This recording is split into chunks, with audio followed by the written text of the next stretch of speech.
BIONICLE, Legends 7, Prisoners of the Pit. Written by Greg Farshty. Prologue. Recording by Tory. A formless wisp of greenish-black smoke slipped silently through a tunnel made of stone. To anyone watching, it might have seemed like a cloud of oddly colored dust, and no more. But if they could have sensed the malevolent intelligence that drove its seemingly random movements, they would have fled in horror. The Matoran villagers of the island of Mahri Nui had known this hated substance by the name antidermis. The evil Barraki who had seized control of their island had used it to enslave most of the population, before finally being defeated by a team of heroic Toa.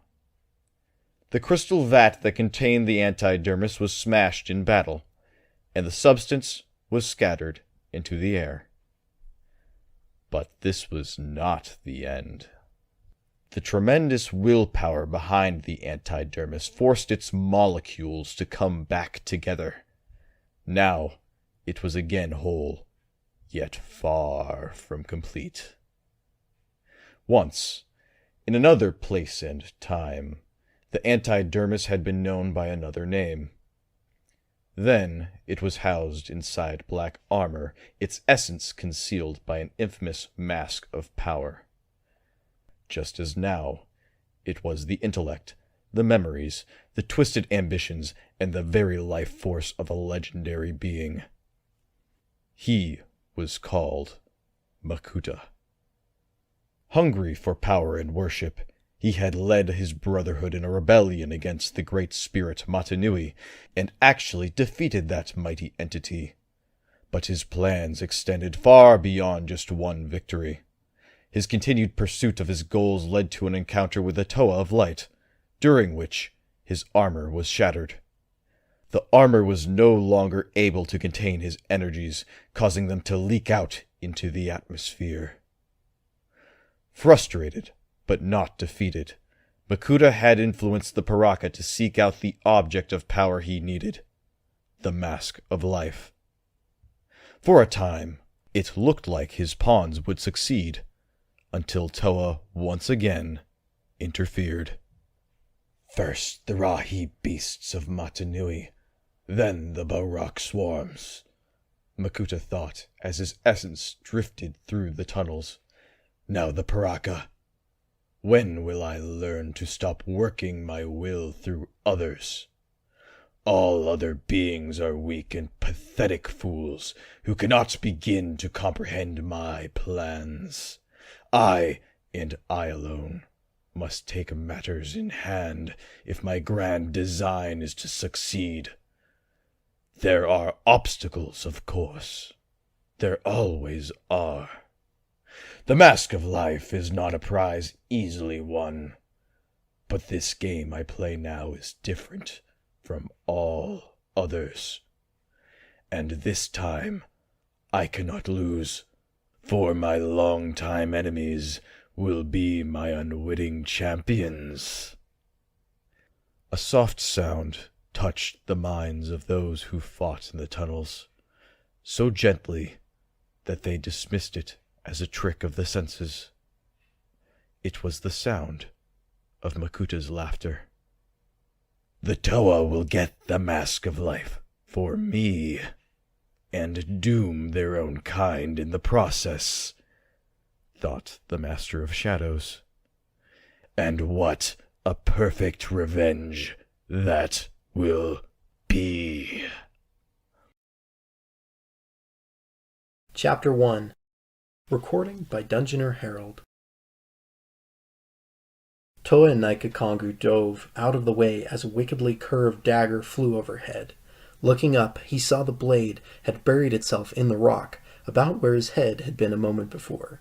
Just once, I'd like to take a trip walk without someone trying to kill me, he said. Toa and Naikajaller ran past, stopped, turned, and fired a blast of fire from his sword. He aimed over the head of his scale-skinned pursuers, hoping to scare them off. It didn't work. It would have failed even if he had aimed to burn them down. Driven by hatred and a need for vengeance, nothing was going to stop these Zyglak. The battle was one more nightmare in a journey that had been filled with them. The Toa and Nika had come to the island of Nui in search of 6 other heroes, the Toa Nuva, who had disappeared there. They found themselves in a battle with villains who had seized control of the island and were seeking the powerful Kanohi mask of life, which was hidden there. In the end, the Nika had won the fight, found the mask, and the Toa Nuva had been rescued. But a last blow struck by their enemies cost them their grip on the mask, and it plunged beneath the ocean waves. Their only hope of retrieving it was to journey through a labyrinth of stone tunnels that extended from Nui down to the ocean depths. Once there, they would have to find some way to locate the mask and get it back. Not easy when some of them were poor swimmers and none could breathe underwater. Of course, first they had to get there. As they moved through the twisted and narrow tunnels, the Toa quickly discovered that they weren't alone. The labyrinth was home to a race of warriors with a murderous grudge against Toa, Matoran, and anyone else associated with the great spirit Mahri Nui. The running battle that followed had been violent and frightening, and had revealed things about the Toa themselves that they might have preferred not to face. Right now, though, the Toa were just hoping to still have all their parts intact when this was over. More Zyglak were emerging from every side tunnel, their knives and spears flying through the air like angry swamp hornets. Worse, everything their blades struck was instantly destroyed. "I hear water up ahead," Toa Nika Holly shouted. She was barely able to keep moving, having been wounded badly in the earlier battle. The 6 Toa and Nika rounded a bend in the tunnel and then stopped dead. There was a large gap in the stone wall, through which ocean water flooded in. The passages up ahead were already underwater. "Anybody have a Toa canister in their pack?" asked Toa Nikahuki. "I didn't think so.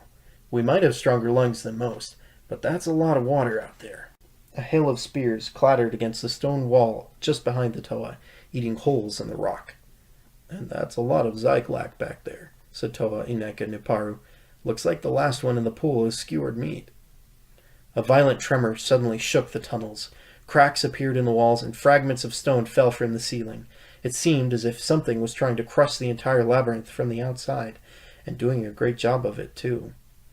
The Zyglak looked around frantically as their world threatened to collapse. For the moment, the Toa were forgotten. "Let's move," said Joller. "We'll take our chances in the ocean." "Hold on," said Huki. "I like a challenge as much as the next Toa, but Toa of stone, remember? Even with a few lessons in my Matoran days, I still swim like a stone." The tunnel shook again, worse this time, as if they were being wrenched from side to side. Now the Zyglak were fleeing in sheer terror. "Whatever's out there can't be worse than what's in here," Joller replied. "I'll light up my swords. If they burn hot enough, they'll stay lit underwater. Follow my light. Maybe we can find an air pocket." Joller took a deep breath and dove through the gap in the wall. The other Toa and Nika followed. Holly sensed immediately something was not right about the water. It wasn't the kind found around the island of Mahri Nui, or the smooth, liquid protodermis that surrounded the island of Mahri Nui. Water, by its nature, was a force of life and healing. But this liquid felt foul and destructive, like it had somehow been corrupted. There wasn't time to puzzle it out now. Joller's burning swords had revealed the source of the tremors in the tunnels. A massive undersea creature wrapped around the stone cord that led from Nui down here. It was trying to crush the cord and the tunnels inside it in its coils. Then its huge serpentine head looked in the Toa's direction. It had spotted Joller's flames. Light. The creature knew that light meant living things, and living things meant a meal. It uncoiled its 300-foot-long body from the cord and started for the source of the illumination. Joller and the other Toa saw the monster's shadowy form heading for them. They braced for an attack, knowing the battle would probably use up the air in their lungs and doom them. But the huge serpent was not going to give them any choice in the matter. Then the world went white. Blindingly, overwhelmingly white. A blazing illumination that seared the eyes and tore at the mind and body. The Toa screamed from shock and pain, even though it meant water would fill their straining lungs. The creature above them reeled as waves of energy ripped through the water. In the midst of the agony, the Toa heard a voice. It wasn't speaking words so much as conveying a primal emotion, but somehow they all knew who was speaking. It was the Kanohi Mask of Life, the artifact they sought, and it was calling for help. "We can't even help ourselves," thought Joller, as he doubled over in pain. "If the mask is doing this to us, why? Why would it ask for our help and attack us at the same time?" Then, as suddenly as it had begun, it was over. The light was gone, along with the waves of energy. The incredible pain had ceased. The Toa floated in the water, still and quiet. Any sea predator who had approached just then would have kept on going, for there would be no sport in hunting the dead. "We're alive," muttered Kalma. "What an unexpected surprise." The tentacled being rose unsteadily to his feet. In his lifetime, Kalma had been a conqueror, a ruler, and a prisoner. Most recently, his existence had been spent as a monstrous resident of the ocean's depths. Never before had he experienced anything like what had just happened. Even now, it was hard to recall the events and still keep his fragile hold on sanity. He and his fellow warlords, the Barraki, had journeyed to a network of undersea caverns in search of the fabled Mask of Life. They had found it, all right, along with a venom eel mysteriously grown to 300 feet in length, and a Matoran determined to smash the mask to pieces. The eel found better things to do and left, and the Barraki managed to stop the Matoran from carrying out his mission. But the second a Barraki laid hands on the mask, there was an explosion of light and energy that seared both eyes and minds. How much time had passed since then, Kalma did not know. He got to his feet, wrapping a tentacle around a rock to steady himself, and looked around. Two of his allies, Karapar and Mantax, were half buried in the sand. No doubt they had crawled there, trying to get relief from the intense light. A third, Ilek, was flat against a rock wall, babbling like a lunatic. But Prydak? Where was Prydak? The self-proclaimed leader of the Barraki, shark-like Prydak, had been the one to grab the Mask of Life. It was right after he had proclaimed that he intended to use the mask against all of the Barraki's enemies that the blinding light had appeared all around. If that light came from the mask, then Prydak would have been the one closest to it. Kalma had no great love for Prydak. He had, after all, lost an eye to the shark long ago. But if anything had happened to him, it might have happened to the mask as well. "And we need that mask," he reminded himself. "With it we can shed these freakish forms, breathe air once more, and escape this undersea pit. Then we can be again what we once were, absolute rulers of vast empires, masters of every land we walk upon." The small tentacles on the back of Kalma's head detected sudden movement. He whirled in the water to see the Matoran, the one who had tried to break the mask, swimming frantically away. For a moment, Kalma considered grabbing the Matoran and squeezing until something cracked. Then he decided against it. After all, where could the little one go? Back to his home city, Mahri Nui? There was no safety to be had there. Kalma probed the cave with his tentacle. When nothing grabbed, bit, or burned the limb, he felt it was safe to go in. It didn't take long to find Prydak. The stark white Barraki was stretched out on the ground, a mask gripped fiercely in his claws. Kalma could see a large crack running from the top edge of the mask all the way down one side. "You're going to shatter it," he said, reaching down to pry the mask out of Prydak's hands. Prydak flashed his sharp jaws and lashed out at Kalma, landing a kick that would have pulverized a lesser being. "Stay away! It's mine!" he raged. Kalma backed away slowly. He could see the madness in Prydak's eyes. If someone didn't calm the white Barraki soon, the mask would wind up in pieces, along with all their hopes of escape. "Where's Takadox and his hypnotic gaze when I need him?" Kalma thought. "There's nothing wrong with Prydak that a good wheel sapping wouldn't cure." On the other side of the undersea mountain, Takadox was just waking up. His memory of just how he had wound up, lying in a trench on the seafloor, was jumbled, but one glance upward took care of that. Ah, yes, he said to himself. The beast. Takadux had spotted the massive venom eel and thought to use his hypnotic powers to bring it under his control. The eel had other ideas, slamming into the Barraki and sending him tumbling down into the depths. It was sheer luck Takadux had not wound up a shattered pile of parts. This is what I get for leaving my comfortable cave and trying to do my own dirty work, he said to himself. Next time I will transcarpar, and he can play tag with that overgrown worm. Takadux shook his head and glanced up. 6 forms were floating in the water far above him. At first, they were so still that he thought they must be dead. Then fire flashed from the hand of one of them. Takadux knew then who they had to be, and braced for an attack, thinking they might have seen him. As it turned out, he didn't have to be concerned. The 6 figures had not noticed the Barraki down below. No, they had been noticed themselves by the huge creature that had felled Takadux moments before. For the moment, Takadux forgot his mysterious quarry. He settled himself on a flat rock to watch 6 toa get eaten by a venom eel the size of a small mountain. Ooh, this is going to be good, he thought. Too bad there are no Matoran nearby. After all, what good is a show without snacks?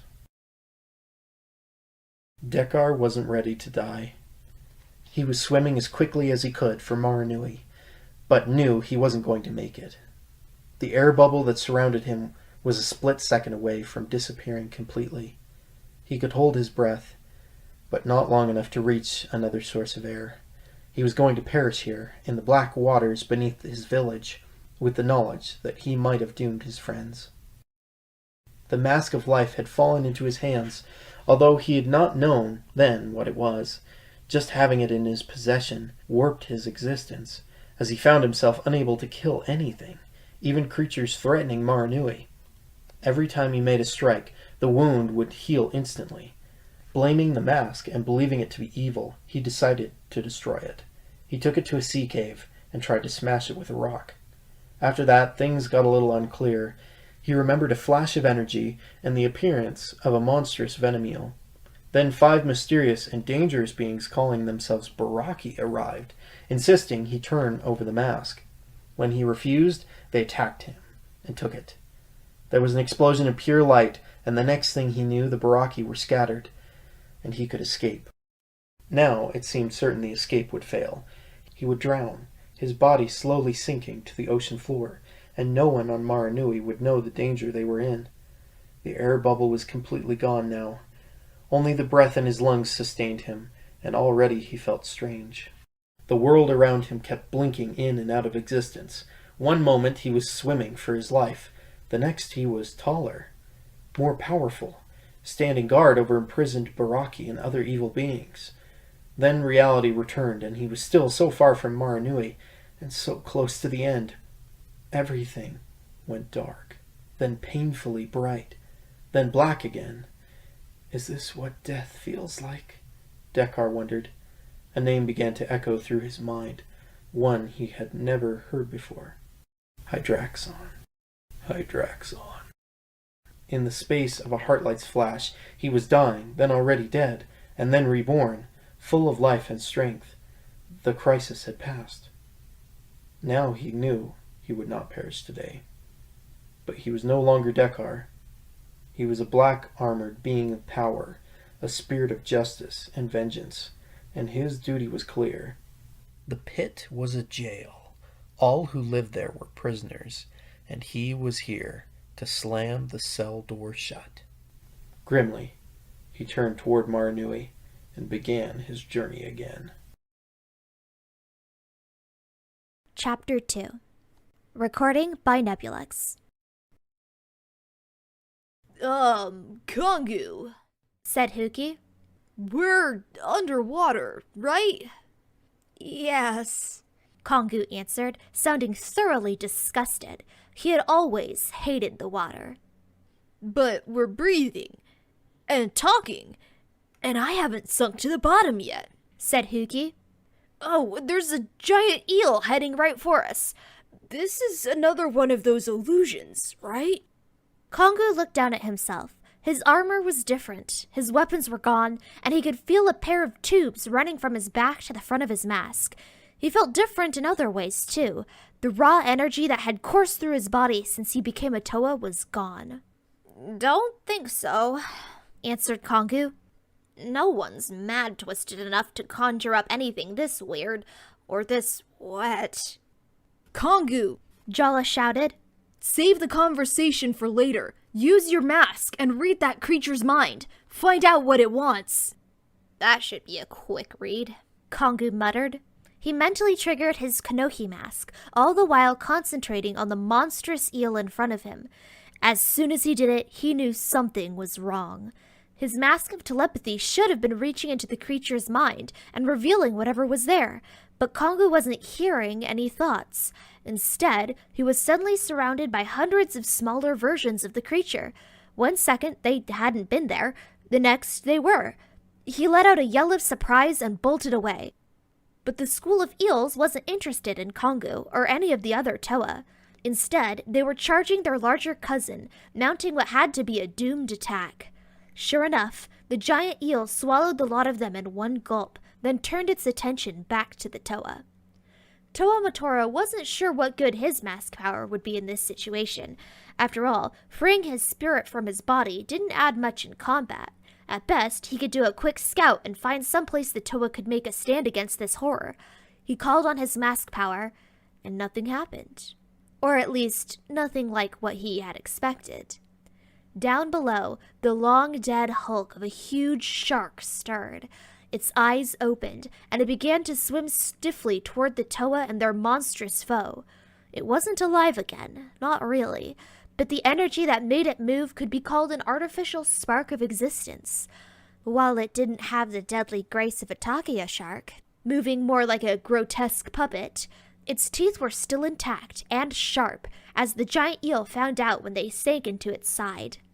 Matoro didn't waste time questioning. He summoned his elemental power, even knowing the lightning that was part of it might pose a risk to the other Toa in the water.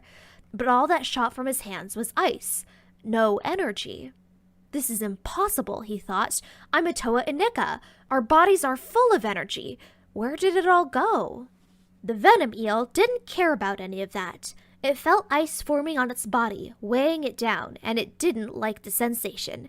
It snapped its huge body like a whip, shattering the ice and hurling the shark away. Chunks of ice slammed into Matoro and Kongu. Jala tried using his mask to dodge the chunks, only to find that he was suddenly hearing sounds bouncing off nearby objects. This is bad, he thought. Our weapons are gone, our masks have changed powers, and if we don't get a handle on what we can do now, we're going to be fish food.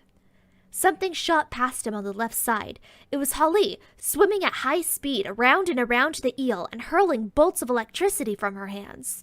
Nuparu suddenly faded into view above the eel's head, calling on earth from the ocean floor to slam into the creature. Jala decided to put off his questions until later, instead sending a rain of firebolts at the beast. All the Toa's efforts were managing to do was enrage the monster. At its size, their attacks felt like the stings of a trifle fish.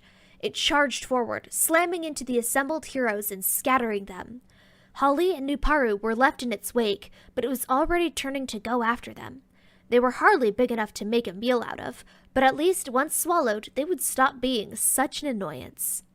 The eel swam as swiftly as it could, anticipating the end of the hunt. Then, its dim brain noticed that no matter how much it tried, it wasn't getting any closer to its prey. In fact, it was taking much more effort to move forward at all. Its body felt heavy and was growing heavier by the moment. Now it couldn't swim at all anymore, but only sink rapidly toward the bottom. It slammed into the ocean floor with an impact that rattled the surrounding undersea mountains, stunned into unconsciousness. Mystified, Holly watched the whole thing happen. Then she glanced up to see a smiling Huki swimming awkwardly toward her, pointing at his mask. "This is more like it," he said. "Hey, a Toa of stone ought to be able to make something sink like a rock, right?" It was Nuparu, his eyes accustomed to seeing in the dark, who spotted the Matoran village resting on a plateau. There were no lights anywhere to be seen, but he could spot movement among the buildings. Matoran, he wondered? How could they survive down here? Then again, how were we doing it? He was pretty sure he knew what his mask did now. Its effects matched the description of the Mask of Stealth, once worn by Toa Nadiki. He could fade into the background and make virtually no noise as he swam. It was perfect for scouting out the village. It wasn't like any place Nuparu had ever seen. The buildings were surrounded by giant bubbles of air, and the Matoran swam inside of much smaller bubbles that conformed to the shape of their bodies. Right now, the mood in the underwater city was tense, with citizens manning strange weapons and waiting for an attack. Nuparu decided that 6 Toa suddenly charging in wouldn't be a good idea. He backed well away from the border and turned off his mask power, allowing the Matoran to see him clearly. Their reaction was immediate. Weapons opened fire, hurling spheres of solidified air at the Toa of Earth. One struck Nuparu and dissolved into a cloud of pure air. He choked as the gas entered his lungs. More shots followed as the Matoran tried to drive him away. He couldn't catch his breath long enough to tell them who he was, and that he meant no harm. A jet of super hot flame came down from above, striking the launcher and melting it into slag. Nuparu looked up to see Jala and the others swimming toward him. The Matoran saw them too, and fled, but not in panic. Instead, they got their hands on another launcher and began dragging it back toward their post. Hold it!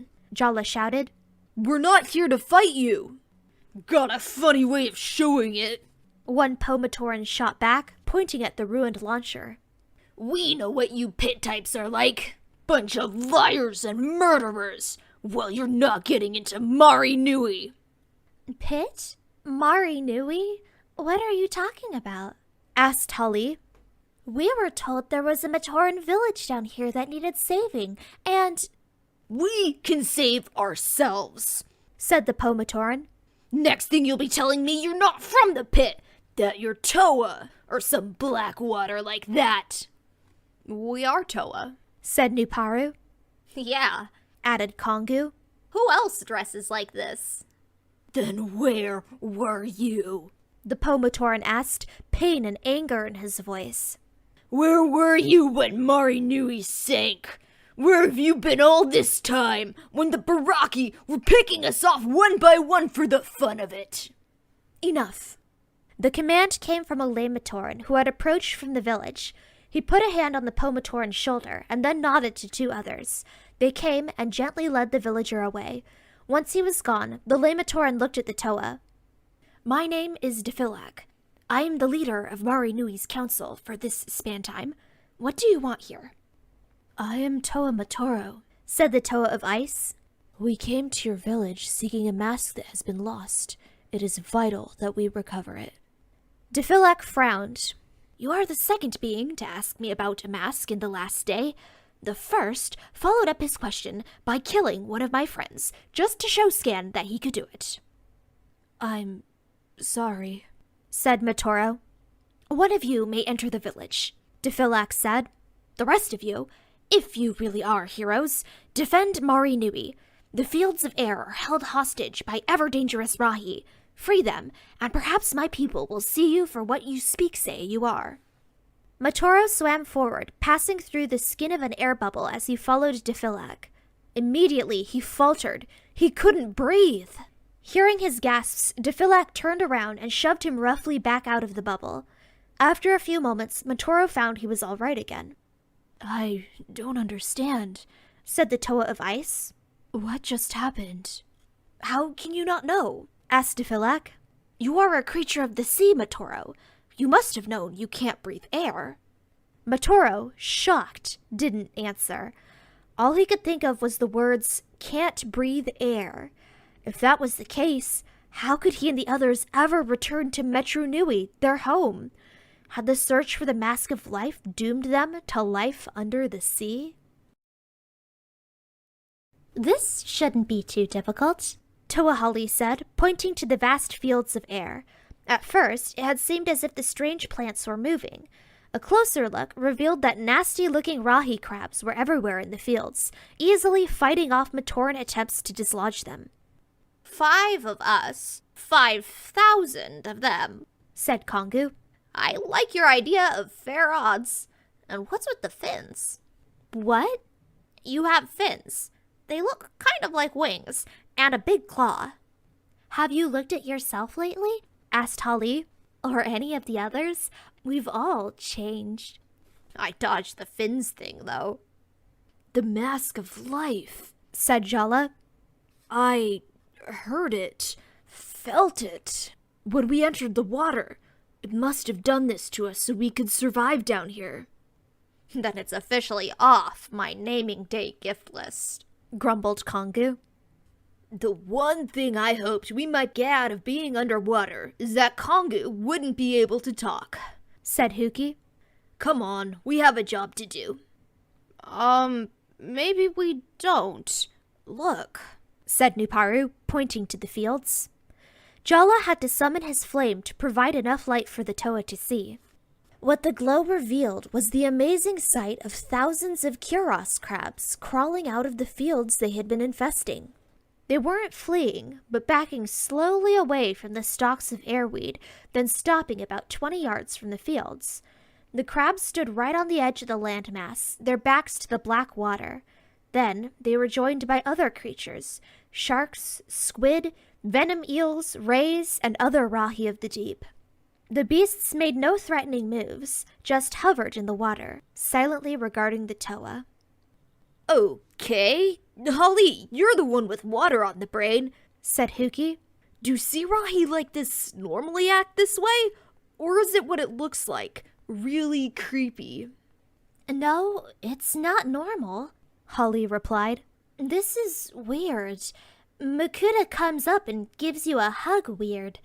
It's almost like they're waiting for something or someone. And so they are. The Toa turned as one.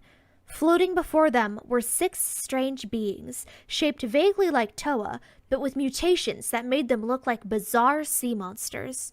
Behind them were gathered more killers of this underwater world, tails slashing the water, tentacles eager to squeeze fresh prey. And people wonder why I hate the water, said Kongu. Chapter 3. Recording by Nemetron. One of the 6 swam a little way forward and peered at the Toa. He was slightly bent, with small, piercing eyes and mandibles that snapped open and shut repulsively. "Ah, me, what have we here?" he rasped. "5 little Toa who have lost their way. We would have been here sooner to greet you, but you know, it's never wise to go swimming too soon after a meal." A larger brute with 2 crab-like claws spoke up next. "I don't like it. What are they doing here now? Something smells." "That would be you, Carapar," said the first. "Comes from eating those 6-foot-long blood snails." "Quiet!" said a wide being, this one resembling a Toa-sized shark. At first, the heroes thought he might have lost an arm in combat. Then they realized he was just keeping one hand behind his back. "I am Prydak. We are the Barraki, and this is our realm. Tell us why you are here, and perhaps you will live to see another tide." The bent being leaned forward and whispered conspiratorially. "Better listen to Takadox, masked ones. Prydak was not himself, or rather, too much himself a little while ago. I did a little trick of mine to calm him down. Otherwise, he might kill you first, and then ask questions of your corpses. This way works much better, you see." "Answer," said Prydak. "What did you do to be exiled here?" "Exiled?" said Huki. "We are not in the habit of explaining ourselves to every baitfish that comes along," Harley interrupted. "By what right do you and your pathetic schools of minnows interfere with us?" Kalma surged forward. "By right of conquest," he said, reaching with his tentacle to try and grab Harley. The toe of water grabbed the appendage and yanked hard, hauling Kalma off his feet and hurtling through the water toward her. He slammed face first into her open hand and dropped to the ocean floor, sputtering and cursing. She cast his tentacle aside like it was a piece of flotsam that had drifted by. "Do you have any other answer to give?" said Harley. "Or are you content to tread water and bluster like toothless Takea sharks?" "You have heard of the Barraki before?" asked Prydac. "Yes," said Harley. "Their name has come down the millennia. A relic used to frighten pathetic Matoran and keep them in their beds at night." The other Barraki looked at Prydac, fully expecting him to fly into a rage and rend this insolent Toa. Instead, he smiled, revealing row upon row of dagger-like teeth. "Perhaps," he said. "Our day was long ago. But a new era is about to begin, and it starts with this." Prydac brought his hand from behind his back. The Toa couldn't help but gasp, for in his claw he held the Mask of Life. "You recognize it?" he said. "Interesting. So few have seen this mask and lived." "I do," said Harley, "and I have. Aren't you worried about its legendary curse?" "Curse," Prydac repeated. Then he roared, "Look at me! Look at where I dwell! Look at my companions, once rulers, now monstrosities, and tell me, how much more cursed could we be?" "Relax, Prydac," said Takedox. "Stay in control." "I thought you said there were 6 of them," Carapace said to Takedox. "I only count 5. "It counts?" said Harley in mock surprise. "Amazing. To answer your dull-witted question, we were 6, but profits go farther shared among 5, if you catch my current." "Bring them along," said Prydac. "We have a long journey ahead of us, and this great Toa might prove useful." "As allies?" whispered Kalmar. Prydac shook his head. "It's always best when traveling to make sure you bring lunch along." Kalmar, Carapar, and a third, spindly being covered with sharp spines moved behind the Toa. Prydac, Takedox, and their other companion, Mantax, turned and began to swim away. The unspoken intention was that the Toa follow behind, which they did, flanked by armies of sea creatures. Challer turned to Harley and said softly, "So, when did you become Harley the Barbarian?" "Trust me, I know what I'm doing," the Toe of Water answered. Then she smiled, adding, "Besides, it's sort of fun." Matoro stood just outside one of the large air bubbles that dotted Mahri Nui. Daffylax stood on the other side of the bubble's skin, flanked by 2 armed Matoran. "This has been a disastrous day," Daffylax said quietly. "Dekar is missing. Sarda is dead, and who knows how many other Matoran heroes were injured." "I'm sorry," said Matoro. "I wish we had gotten here sooner, but time is running out, and we need that mask." "Mask! Mask!" Daffylax snapped. "There is no mask. I have never heard of any. The fields of air are free again." The shout came from Idris, a Gamatoran. She swam up to Daffylax, barely able to contain her excitement. "The Kera scraps have withdrawn. We can harvest the air again." Toa Matoro smiled. His friends had done their job and proven that they were true heroes. Now they could get on to the vital work of reclaiming the Mask of Life. "I told you," he said. "I knew the others wouldn't let you down." "The others?" said Idris, puzzled. "Do you mean the 5 who look like you? I saw them talking with the Barraki, and then they left with them." "They're prisoners?" asked Matoro. "No," said Idris. "Looked more like partners to me." Daffylax turned to Matoro, suspicion in his eyes. The Toa realized he would have to make a break for it, no matter how bad it looked, and go find the others. Something strange was going on down here, and he had to find out what. Before the Matoran could train their solid air launchers on him, Matoro turned the water in front of them to ice. Then he wheeled around and swam for the fields of air. He had gone only a few yards when something flew past him and exploded. The shockwave sent him tumbling through the water, head ringing. When Matoro finally came to a stop, he was lying at the feet of a figure in pitch-black armor. He was armed with wicked blades and a multi-shot blaster, and he regarded Matoro as if the Toa were something he had just stepped in. "Welcome to the pit, runner," the figure said. "My name is Hydraxon. You have the right to remain jailed." The 5 Toa had been escorted back to a desolate area, and each was invited to occupy a sea cave. Although Prydac insisted they were guests, the sharks and squid hovering outside the entrances made it very clear that they weren't meant to leave. Nuparu waited until the Barraki had all departed. Then he triggered his mass power. He hoped that its power of stealth would be enough to let him escape. Glancing down, Nuparu saw his hand had become almost ghostly in appearance. Anyone looking at him would barely see an outline of his form, and probably mistake it for a trick of the water. He slipped out of the cave entrance, attracting no notice from the giant squid on guard, and made his way to where Harley was being held. "Harley," he whispered. She took no notice. Nuparu swam behind her and turned off the mask, so he could return to full visibility. "Harley!" She turned, saw him, and jumped from her rock. "Nuparu!" she said, quietly but forcefully.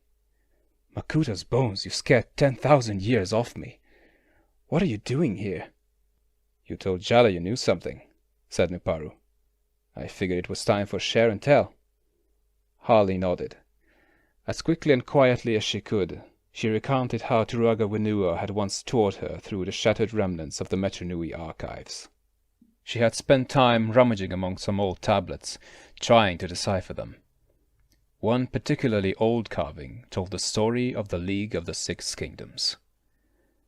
At the height of their power, the 6 members of the League, Prydac, Tokidox, Karapar, Alak, Mantax, and Kalma, dominated most of the known universe. When they tried to combine their armies and rebel against the great spirit Mahri Nui, they were crushed by the Brotherhood of Makuta. The records are sketchy after that, saying only that they were condemned for their crimes and taken away for punishment. Then what are they doing down here? I don't know, but maybe... What if they were imprisoned somewhere? And when the great cataclysm struck our home, it hit other places too. A massive earthquake would have shattered their cells and set them free, but, mutated as they are now, they can't reclaim their kingdoms. Unless somehow the power of the Mask of Life can make them what they once were. Nuparu didn't need to hear anymore. Our only advantage is they think we're as bad as they are, and we're condemned here as well. We need to break out and get the mask before they can use it. It's worse than that, said Harley. I overheard Takadox and Kalma talking. The mask is cracking and crumbling. Its power is leaking out. If we don't act soon, there won't be any Mask of Life left to save. Matoro was thrown roughly into a cave. A barred door was slammed shut behind him. You could probably break out of here, runner, if you really wanted to, said Hydraxon. Let me show you why you don't want to. The armored figure beckoned to someone out of sight. A few moments later, a powerful-looking crimson mechanoid stepped into view, and a vicious, wolf-like Rahi strained against the leash it held. This is Maxilos, said Hydraxon. Being completely mechanical, he is the perfect god, for he cannot be bribed or deceived. His reflexes are faster than any living being. Watch. Hydraxon picked up a rock and hurled it into Matoro's cell.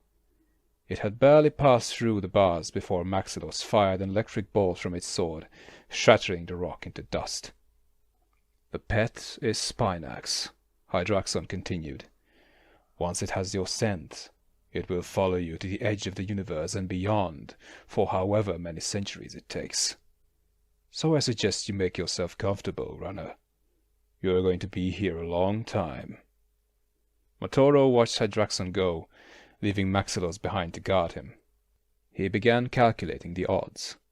Since Maxillos wasn't a living being, he wouldn't have to hold back. A few quick ice darts into the mechanoid's inner workings would take care of it, and some ice chains would hold the Rahi for a while. He readied himself. Maxillos was standing completely still, just staring at Matoro. Then, apparently satisfied the Toa was no threat, the mechanoid turned his back. Now, thought Matoro. He took aim, prepared to hurl ice at his guard. But then he suddenly grew confused. What was he doing here? How could he trigger his powers? His body felt weak and slow, and all he wanted to do was sleep. His mind was a whirl with emotions, rage one moment, fear the next. Maxillos turned around, but the mechanoid was very different from how it had been a moment before. Gone was the blank expression of a purely mechanical being, replaced by a sinister smile that was all too familiar. "We meet again, Matoro," said Maxillos. "The last time our positions were reversed. I was the vanquished, while you stood with the victors. But you were always wiser than Jala, Huki, and the rest of those spineless, self-important fools. You knew I wasn't gone for good." Matoro felt colder than any ice could ever be. "You can't be here," he breathed. "And why not?" "This is a perfectly good, if stiff and ungainly body. And you must admit, it is better than life as a green and black cloud stuffed inside a crystal vat." Makuta. Matoro could still hardly believe it. He knew all too well the Master of Shadows had survived repeated brushes with destruction, but it was still horrifying to come mask to mask with him again. "Are you here to kill me, then?" "Call me Maxillos," was the reply. "Everyone else here does. I prefer to keep my true identity to myself for now. As for your question, killed you, Matoro? No, I am here to free you. But first..." The right arm of Maxillos pointed at Matoro. The next instant, the toe of ice was rocked by a sonic blast, bolts of chain lightning, and shattering force. Any lesser being would have been dead 3 times over, but Matoro still lived, even if he wasn't very happy about it at the moment. "Now we understand each other," said Maxillos Makuta. "I'm on your side in this, Matoro. You would be wise to see that I stay there." Chapter 4. Recording by Nebulux. Prydax slammed the Mask of Life down on a stone pedestal. "Today, the reign of the Barraki begins again," he announced. "With this mask, we can reclaim our empire." The other 5 Barraki were assembled in the huge sea cave which served as Prydax's base. There were no cheers at his statement or vows of revenge on the world beyond the pit. All 5 were rulers, veterans of 1,000 campaigns, and not easily swayed by words. Nor did the sight of their shark-like ally and a crumbling Kanohi mask fill them with confidence. Karupar was the first to speak. "How? Our old kingdoms are a long way away, Prydax, and on dry land. In case you hadn't noticed, none of us are exactly built for the surface world anymore." In answer, Prydax snatched a tiny trillfish out of the water and held it up to one of the cracks in the mask.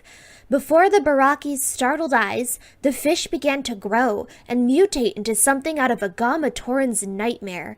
When it was almost too large to hold, Prydax squeezed hard and crushed the unfortunate creature to death. "You have all the imagination of a lump of coral, Karupar," said Prydax. "The mask is damaged, and its power is leaking out. All we have to do is wait for it to shatter, and then bathe in its energies. We will be restored to what we once were, and the League of Six Kingdoms will live once more. And in the meantime, said Mantax, his cold blue eyes locked onto Prydac. Where will we keep the mask? Here, Prydac replied. A wave of unease passed through the Barraki. Prydac considered himself their leader, and they let him have that role rather than risk what his savage jaws could do to them. But if this mask was as powerful as he said, none felt comfortable with any one of them having it in his exclusive possession. How do we know you won't change yourself and leave the rest of us as we are? Alec muttered. Kelma took a step away from the eel-like Barraki. He could smell the ozone in the water, a sign that Alec was gathering electrical energy. How dare you suggest? Prydac said, charging forward. Alec turned, unleashing a blast of electricity from his spines. The voltage caught Prydac dead on, sending his body into spasms. Takedox stepped in between the two. Stop it! We won't get anywhere fighting over the mask. I say we put it in the razor whale's teeth. Prydac had regained control of his form. Kalma and Karupar moved quickly to restrain him from tearing Alec apart. Takedox is right, said Kalma. We shared our victories, and we shared our punishment. So we shall share this mask too, until we see if it can do all you claim. All right, Prydac said, shrugging off the grip of the two Barraki. I will take it there myself. We'll all take it there, said Alec. All but me, said Kalma. I'm going to check on those Toa. Condemned to the pit they may have been, but that doesn't mean they can be trusted. I would sleep better if they were food for the sea squid. Takedox snatched the mask up in his claw, and the Barraki went their separate ways, four heading for the depths of the pit, while Kalma and Karupar swam for the sea caves. None of them felt the eyes of Hydraxon upon them, or even dreamt that their long-dead jailer lived again. But he was there, watching their every movement, noting exactly what type of weapon would be needed to bring each one down. By the time they were gone, his scouting mission was done. Now it was time for the hunt. The razor whale's teeth was a nickname given by the Barraki to a collection of triangular, dangerously sharp stones that jutted out of the ocean floor in a roughly circular pattern. The area was a favorite hunting ground of razor whales and their smaller cousins, the razorfish. The presence of amphibious protodrakes in the area served to keep takia sharks away, as the drakes were one of the few sea creatures that fed on sharks. The Barraki were still several yards away from the rocks when they spotted the presence of something else as well. A hulking, tentacled creature had made a camp right in the middle of the teeth and was busily devouring a giant squid. He had 4 arms, bulbous red eyes, and a spiked head that glowed in the dark waters. His frame was lean but all muscle, and the sharp blades he carried were keen enough to slice through the tough hide of his dinner. His identity was known, of course. He was a fellow escapee from the pit named Nocturne, famous for being one of the few to be immune to the effects of the black water. Nocturne had not been mutated into what the Barraki saw before them. He had always been that ugly. In his calmer and more lucid moments, he served Alec well as a lieutenant. This was not one of those moments. Not that lummox, muttered Mantax. Leave the mask here and he will probably eat it. Why is he in the pit in the first place? He was exiled from his home island after he broke something, said Takedox. What did he break? The island. Seeing the doubt on Mantax's features, Takedox continued. He was in a bad mood. The island wasn't very big, and he hit it in just the right spot. shows what lots of sleep, clean living, and razor whales for breakfast every day will do for you. Prydac swam toward the rock formation, mask in one hand and one of Kalma's squid launchers in the other. As soon as he spotted the Barraki, Nocturne sprang up and began slashing the water with his blades. My place! Go away! He bellowed. No one wants to take your place, said Prydac. We brought you a pretty mask to keep. You stay here and keep it safe. Understand? If someone other than us comes for it, consider them a free meal. Nocturne took the Mask of Life and the launcher and looked from one to the other. He didn't seem particularly interested in either one. Do you know who I am? Asked Prydac. Nocturne nodded. Prydac, the shark! Then you know what will happen if you don't do what I ask. Nocturne winced. He still bore the scars of an earlier run-in with Prydac, which had cost him one of his arms. Fortunately, it had grown back, though minus its tentacle. Rip, slash, he said. Pain, hiding. And next time, I won't stop with your arm, Prydac said darkly. Toa Nuparu found getting out of Holly's cave to be just as easy as getting in had been, but the Toa of Water would not be able to just swim past the giant squid guarding her. She had told Nuparu he had no reason to worry. It took some practice, but I finally know what this mask can do, she assured him. When you get out of the cave, don't look my way, no matter what. Nuparu knew better than to argue with her. She was, after all, the Toa with the best knowledge of the sea. He obligingly turned away once he was clear of the cavern. Had he not done so, he would have seen Holly standing completely still at the mouth of the cave. The squid noticed her and began to move toward her, reaching out with its powerful tentacles. Then it paused.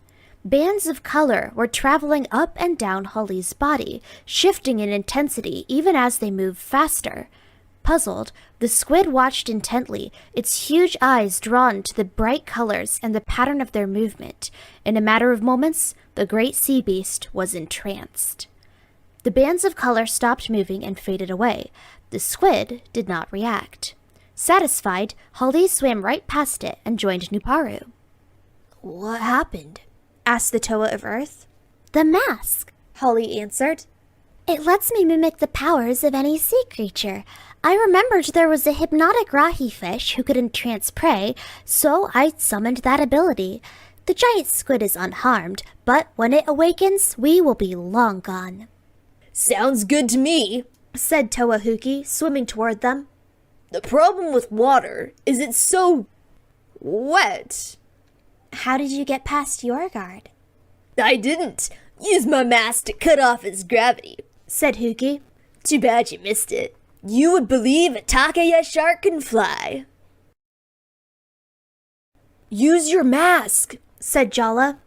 Toa Kongu shook his head. I'd really rather not. Jala floated in the water, feeling frustrated and helpless. His firepower had been enough to frighten off the venom eels that were guarding him, but the strain of using his elemental abilities underwater had exhausted him. On land, he was one of the most powerful Toa, but here he felt like one of the weakest. The best he could manage was a low, lukewarm flame from his sword, and that would not be enough to drive away the stingrays guarding Kongu.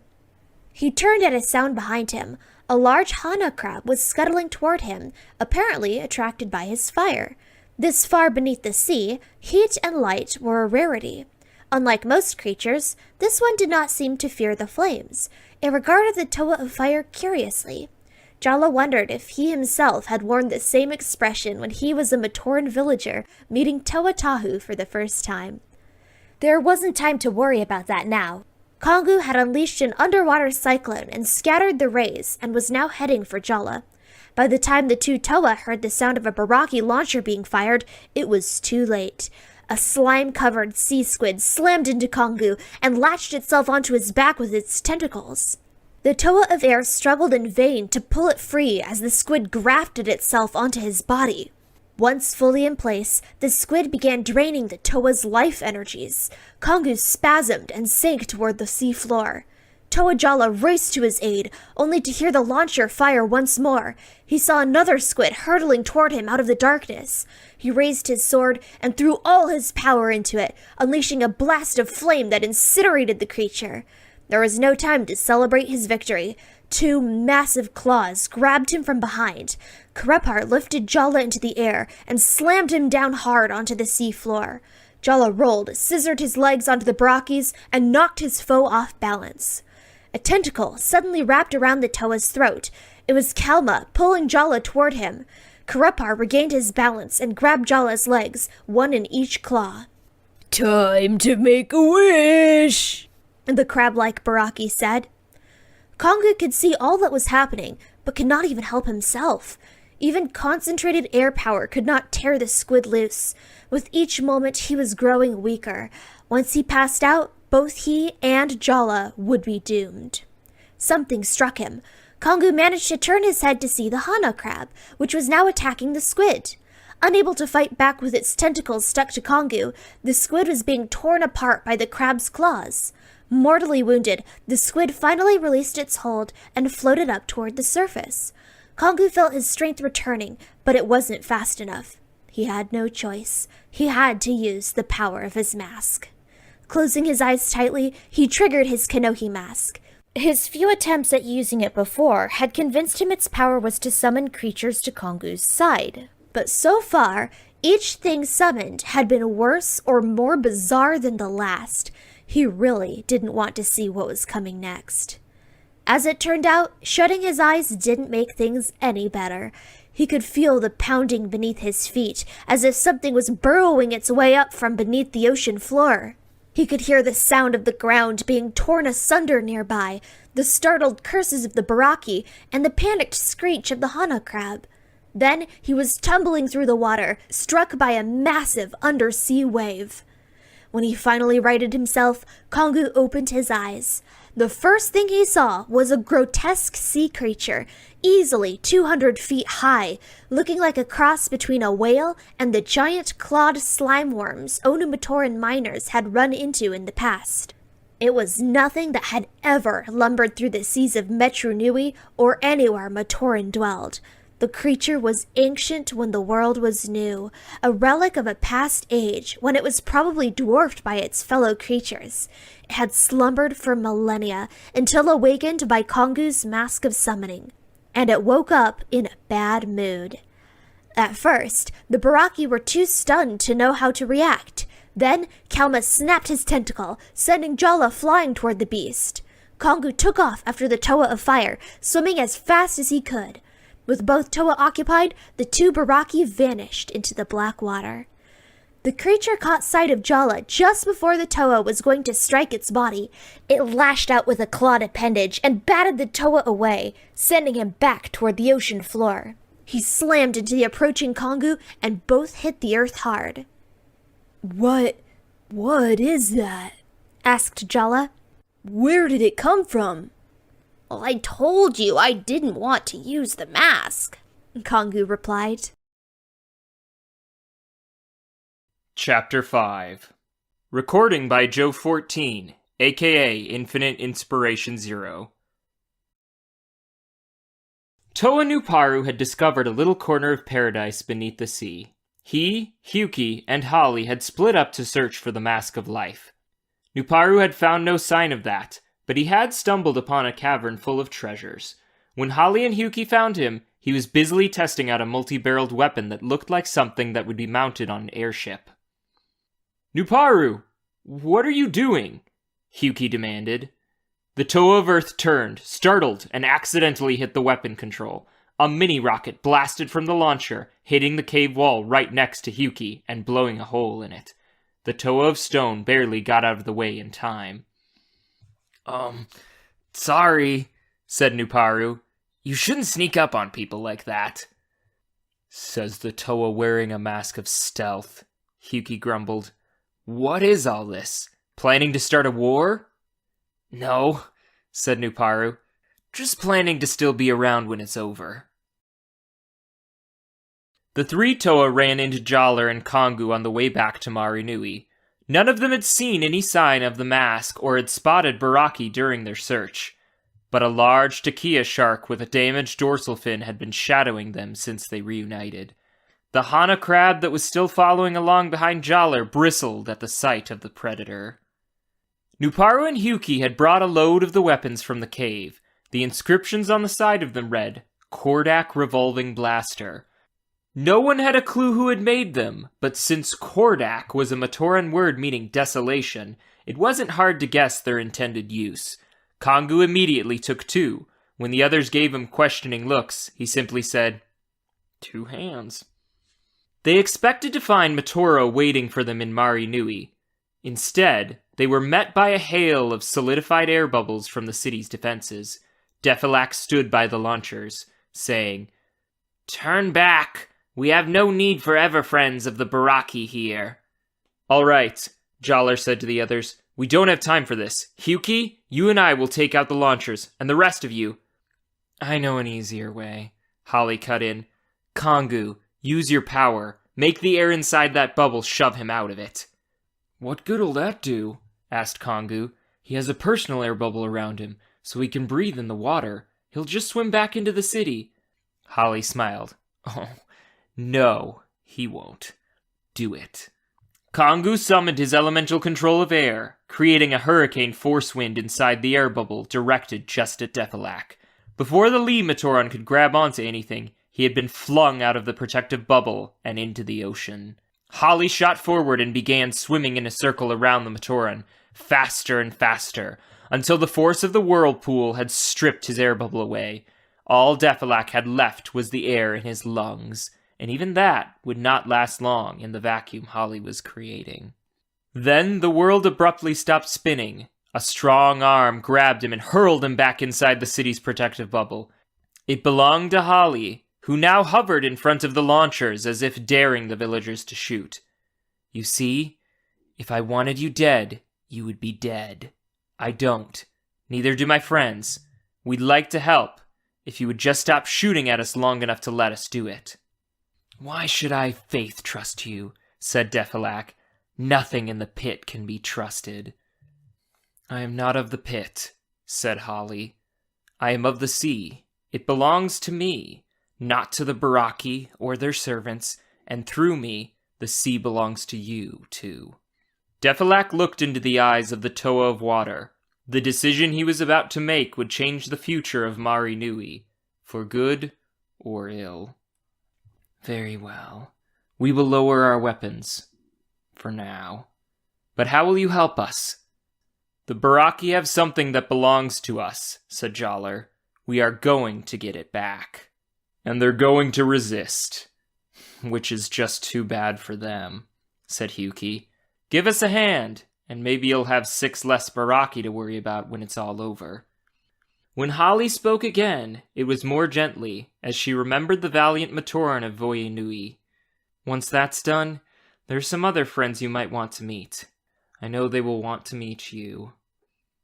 If you are what you say you are, we have much to discuss, Defilac said. But first, we will need to find your other companion. He quick fled into the black water and never returned. But with luck, maybe there's still a body left to recover.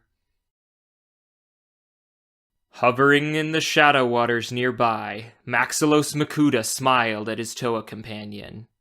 How sweet, Matoro, he said. They are willing to spare a moment to recover your corpse. Shut up. Perhaps we should swim over there and tell them reports of your death are premature. But not a word about who inhabits this crimson shell, and you know what I can do to your friends, if I so choose. Matoro looked into the dead eyes of the robotic Maxilos.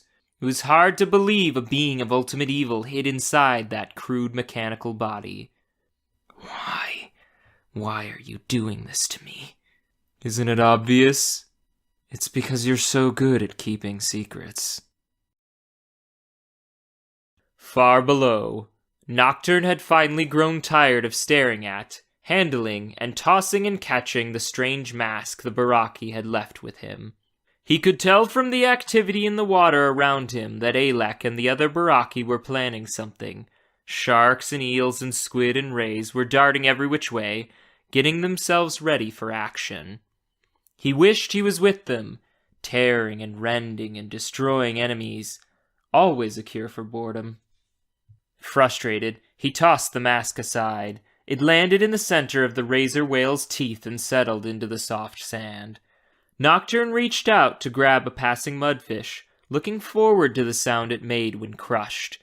To his disappointment, the second he touched it, the fish died. Puzzled, he tried again, only to find the same result. At first, it was sort of exciting. After all, he was now assured an endless supply of easily caught food. But somehow, it was less satisfying when they didn't put up a fight, when the life just drained out of them in an instant. So engrossed was Nocturne in his newfound ability that he stopped paying attention to the mask. He never noticed when a tiny blue sea creature crawled underneath the mask of life, seeking shelter. Nor did he see the flare of energy from the mask when the little organism, called a gadunka, brushed against it. By the time he turned to the mask, the damage was done. Nocturne wasn't sure whether to be angry, pleased, or fearful about this new death touch he had acquired.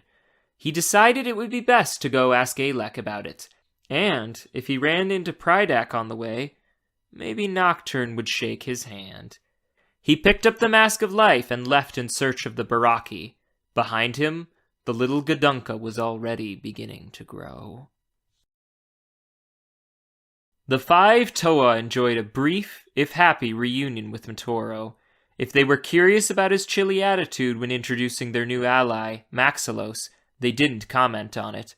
There wasn't time to worry about the Toa of Ice's moods, not with the Mask of Life to find and an entire ocean to search. It was Maxillos who suggested the Toa would be better served by splitting up. Matoro started to object, then apparently thought better of the idea. Feeling it would be best that no one travel alone, Jaller suggested he would team up with Kongu, Hyuki with Nuparu, and Holly with Matoro and Maxillos. "That's all right," the Toa of Water said. "I will move faster on my own. After all, I'm more at home here than any of you." As they double-checked their weapons, Defilax swam near. "Perhaps living so long in this night-black water has made us see only darkness in others," he said. "If you are truly about to face great trouble danger on behalf of Mahri Nui, we would be honored to call you Toa Mahri." Not so very long ago, the Toa Inika had been Matoran. They had met Toa who had come to their island and placed their faith and trust in those heroes. Their faith had been rewarded. Now, it was their turn to protect a village of Matoran who were relying upon them. It was Matoro who finally put what they were all feeling into words. "The honor is ours, Defilac," he said. "We'll try to prove worthy of your trust." "Oh, yes," thought Makuta, master of shadows in the body of Maxillos. "Indeed we will." Chapter 6. Recording by Nebulux. Karepar looked back in time to see the horror dredged up from the sea floor, locked in combat with the revived giant venom eel. It seemed like the sort of bad dream he usually had after feasting near Mantax's reef. The pit had always been a grim, nasty, and thoroughly revolting place to live, but now it was becoming downright unhealthy. He and Kalma made for the latter's cave, passing the squid farm on the way. Karepar would never have admitted it, but he always found this place a bit disturbing. Kalma had discovered the existence of the sea squid shortly after the Barraki's escape from imprisonment. They were unlike any creature the warlords were familiar with. For one thing, they had no armor or mechanical parts. They were purely organic tissue. For another, they did not come into being in a normal way, but rather were hatched from spheres with a thin white surface. Kalma found the creatures intriguing, particularly their habit of draining the life force directly out of their prey. He began to breed them, taking care to starve and abuse the young squid so that they grew up vicious and ravenous. This made them the perfect living weapons. With some reluctance, he shared the use of them with the other Barraki, but no one was under any illusions about the creatures. If Kalma ever moved against his fellow Barraki, the vampiric sea squid would be part of his legion. As they entered the cavern, both Barraki were surprised to see the other warlords waiting for them. Tacadox and Mantax were in darkened corners, feasting on any squid too slow or weak to escape from them. Alec was on the cave floor, in obvious pain from a bad gash on the organic tissue of his shoulder. Prydac stood over him, teeth bared. For the last time, Alec, where is he? Where has he taken the mask? Alec shook his head. I don't know. Do you think I'm such a fool that I'd let Nocturne leave with the mask and not go with him? I don't know, answered Prydac. You are foolish enough to try my patience, so nothing is beyond your depths of idiocy. What is this? Demanded Kalma. He used his tentacle to yank first Tacadox and then Mantax out into the center of the cave. Tacadox just smiled in response, a lone squid arm still dangling from his mandibles. Seeing Kalma's gaze fixed on it, he said, "Snacks for later." We left the Mask of Life with Nocturne, said Mantax, in a tone that suggested no other explanation was necessary. And he's walked off with it, Kalma guessed correctly. Since he's Alec's lieutenant, Prydac decided an interrogation was needed. Code for Prydac hadn't eaten in an hour. Actually, we thought perhaps you, Karapar, and those Toa might have persuaded Nocturne to hand it over, and then eased him out of this life, said Tacadox. But don't worry, Kalma. I told them you would never do such a thing. Of course not, said Kalma. For one thing, you're not that smart, Tacadox finished. I don't have the mask, but I know where to look, Kalma said, ignoring the jibe. The Toa, they've escaped. They must have found it and taken it. Then we find them, snarled Prydac. And when we're done, we scatter the remains to the sharks. Kalma hauled Alec to his feet and the Barraki exited the cave, Tacadox and Mantax lagging behind. Always to the sharks, said Tacadox.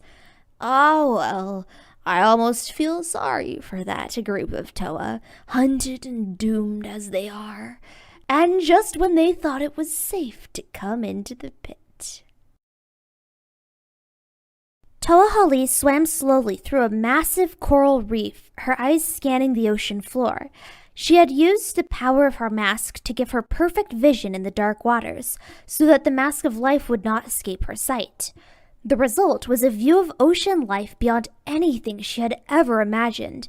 The myriad creatures who swam in and around the reef looked nothing like the fish she had so often caught off the island of Mahri Nui. Some were hideously ugly, others stunningly beautiful, and all strange and different in some way.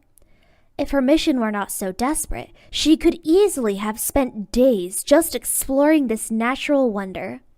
I wish Matoro or Jala could see this, she thought. They're both always so serious, especially Jala. I wonder where it's written that Toa of Fire are not allowed to smile. A powerful pincer erupted out of the ground, grabbing her around the waist. Before she could react, she had been yanked down to the ocean floor hard enough to stun her. Hali heard the sands shifting and the clicking of metallic mandibles. She swung her triple-bladed weapon blindly. It struck something hard and she heard a cry of pain. In that moment, the pincer's grip on her weakened slightly. She kicked free and turned to see her attacker. Mantax was half in and half out of the sand. Her blow had struck him below his armored shoulder plates, damaging the muscle. He looked at Holly with pure hatred and surged up toward her, trying to jab her with his head spikes. She dodged his thrust, then fired her Kordak blaster at the sea bottom. The resulting explosion of sand blinded Mantax. He whirled this way, then that, but by the time he could see again, Holly was gone.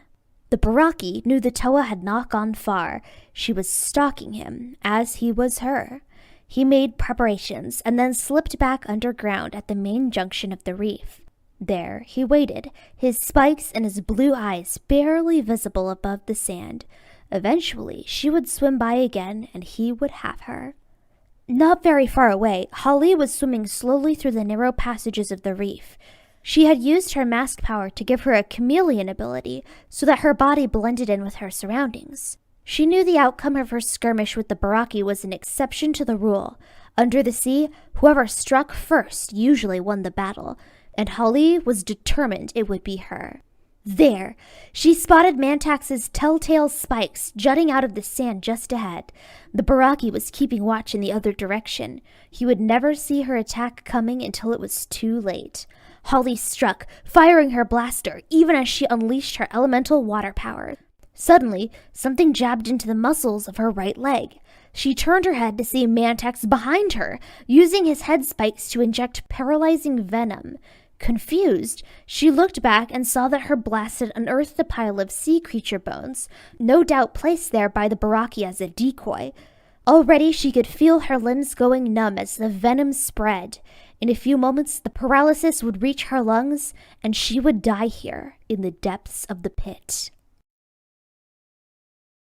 Jala waited for Kongu to say something. He could see that the Toa of Air was just itching to make a comment about being underwater and having to search cave after cave instead of being under an open sky and soaring on the wind. "All right, say it," said the Toa of Fire.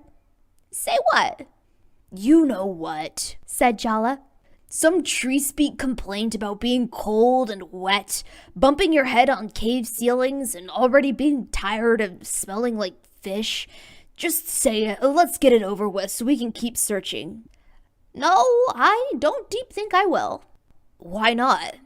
"I don't have to," said Kongu. "You already said it. By the way, is this cave number 400 or 500? I lost count." Jala sighed. "Do you ever stop joking? You didn't act like this when you commanded the Gecko Bird Force in Lake Koro, did you?" Kongu shrugged. "I wasn't one of the 6 Toa deciding the fate of the universe then either. Sure, I was grim and serious a lot of the time running the Force, but Toa Liwanuva taught me that sometimes a little humor helps everyone relax and keep things in perspective. Besides, Jala," he added with a smile, "between you and Huki, grim and serious is already covered on this team." Jala nodded. Not for the first time, he reminded himself that Kongu could have done just as good a job leading the team as he had. Matoro and Holly, on the other hand, didn't have experience leading Matoran into battle. Yet somehow, the Toa of Ice seemed to want to take charge, and Holly had insisted on exploring on her own, despite his warnings. Before this crisis is over, he thought, this team is going to have to come together behind one leader, whether it's me or someone else. The 2 Toa swam into the cavern. Kongu did have another good point. They had been searching for hours and found nothing, and it was beginning to look like the Barraki had found a better hiding place for the mask than a cave. But they wouldn't know until they had searched them all. "Hey," said Kongu. "What are those?" Jala glanced to his right. The base of the cave wall was lined with white spheres. He moved closer for a better look. They weren't rocks or some kind of natural deposit. Their surface was smooth but seemed fragile, and he was amazed none had broken, stacked on top of each other as they were. Jala reached out to touch one, and his eyes widened. "There's something alive in there," he said. "I can feel it moving." Kongu pointed back toward the cavern entrance. "There are more back there, and the shells are cracking. Do you think this is some kind of home nest for really short Borok? Or that thing that attacked you before? Be prepared for anything." "Oh," said Kongu. I could prepare a lot better from outside. Way outside, even.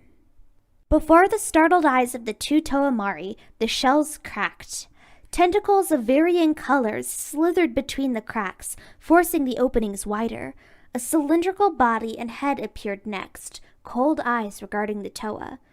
Then, the sea squid launched themselves at the heroes, hungry for their first meal. Dozens of the creatures swarmed over the two Toa, latching on with their tentacles and draining the life energies of their prey. Before Jala or Kongu could defend themselves, they felt their strength deserting them. Just before the world went black, Jala looked up to see Kalma and Karapar standing at the mouth of the cave. "Feed, my little ones," Kalma said, "but leave something for your master as well." "Can I ask you something?" said Nuparu to Huki. The two were making their way through a deep trench in the ocean floor, searching for some sign of the Mask of Life. "What?" "Do you ever miss home? I mean, Mahri Nui?" "Sure I do," Huki shrugged. "Don't you?" "All the time," said Nuparu. "I guess it's just, you were always so popular. You had a lot of friends. You have a lot to miss, but you don't talk about home very much." Huki floated down to a rocky outcropping and looked at Nuparu. "Listen, just because I don't sit around complaining about how much I miss my home and my friends, that doesn't mean I don't think about them. But we have a job to do, Nuparu, and I figure the sooner we get it done, the sooner I can see home again. Feeling sad about what I miss is a luxury I don't have time for right now." "I understand," Nuparu said. "Hey, what's that?" The Toa of Earth was pointing to a large mass in the center of the trench, just barely in their range of vision. As they moved closer, Hugi saw it was a large tree stump buried in the sand, roots up. The tangled roots, sticking in all directions, gave the stump the appearance of a large head with serpents for hair. It was only when they got right on top of it that the two Toa realized that in this case, appearances were not deceiving. Nuparu's eyes, adjusted to seeing in darkness, spotted them first. "Eels!" he shouted. Now Hugi saw them. They were everywhere, their sleek black bodies twisted around the roots. Sensing intruders, they slithered free and headed for the Toa. "Oh no, you're not," said Hugi. Using his mask, he increased the pull of gravity on the nearest eels, slamming them into the ground. At the same time, Nuparu caused the sea floor to open, swallowing the eel's nest whole. Huki followed that up with a solid slab of stone that sealed off the opening. Startled, the rest of the creatures fled. "Ali would be proud," Nuparu chuckled. "Earth and stone, victors under the sea. Right, Huki?" When he got no answer, Nuparu turned around. Hugi was nowhere to be seen. "Huki, where are you?" the Toa of Earth said, activating his mask of stealth as he did so, not knowing it was already too late. His presence had been detected by a natural predator attuned to the movements of the water. Every move Nuparu made sent a tiny ripple through the ocean that pointed to his location. He was getting nervous. Nothing could take Hugi without a fight, but there was no sign of the Toa of Stone. Blaster at the ready, Nuparu swam back the way they had come, searching for his friend. He didn't see the huge metallic claw until it was too late. The instant after, he was seized in its grip. A powerful electric shock jolted him into unconsciousness. Thus, Nuparu was spared the unpleasant feeling of being carried to the edge of an undersea chasm and dumped in, drifting down to rest beside Huki. Their captor turned from the watery would-be grave and walked away, having already forgotten about the two Toa. Back when Toa Matoro had been just another villager on the island of Mahri Nui, he had sat down to discuss with Kopaka Nuva what life as a Toa was like. The Toa Nuva of Ice had listened politely to his questions and then said, "Half of being a Toa, Matoro, is being prepared for the unexpected. The other half is being smart enough to know that you really can't ever prepare for that which you don't expect." "Then what do you do?" Matoro had asked. "You improvise, translator," Kopaka Nuva replied. and you try not to let your enemies find out you were doing it. The words of the Toa Nuva of Ice came back to Matoro as he hovered in the water beside Maxilos. They were confronted by more than 200 Takia sharks and an assortment of other sea creatures so revolting he didn't even care to look at them. If ever there was a time for improvising, this was it.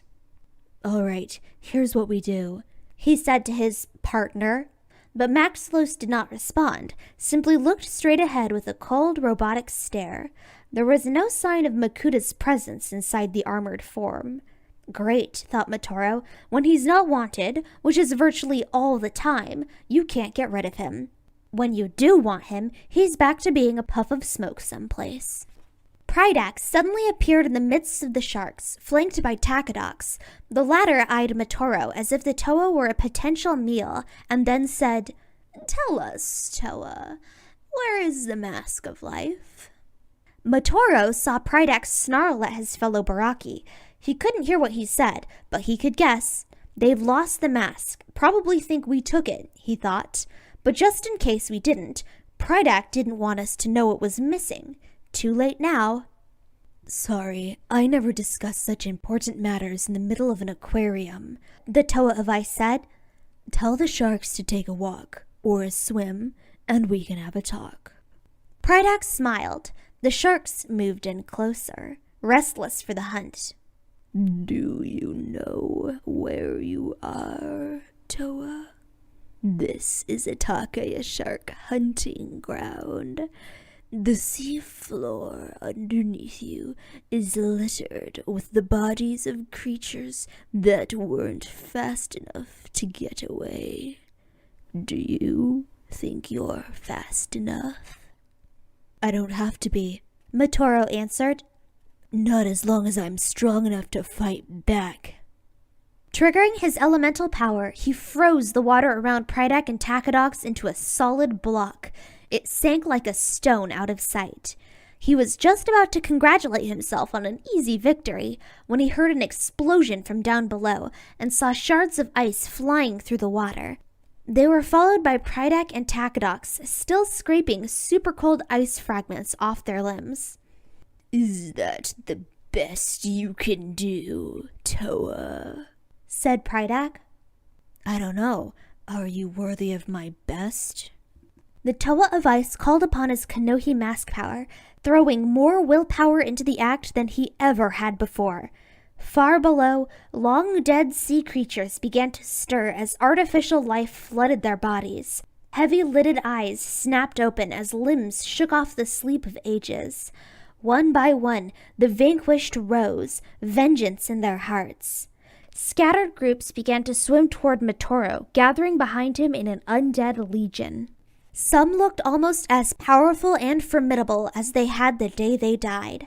Others had obviously suffered the tender mercies of the Takia shark.